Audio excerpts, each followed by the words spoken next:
Ìwé ìyìnrere ti Mátíù orí kẹfà bẹ̀rẹ̀ láti ẹsẹ̀ 5 títí fún ìkarùndínlógún.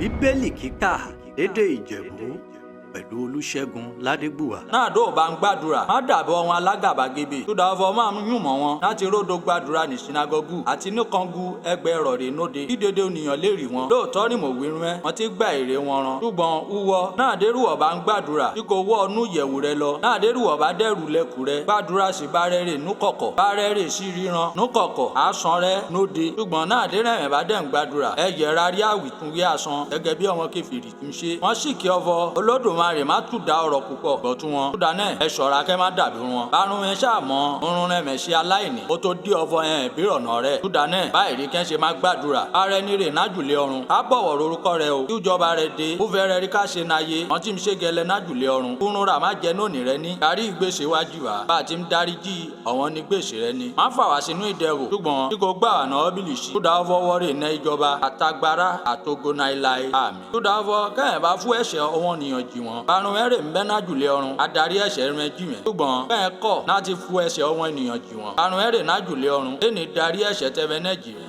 Olódùmarè kò bùsì gbígbọ́ àti kíkà ọ̀rọ̀ rẹ̀. Àmín.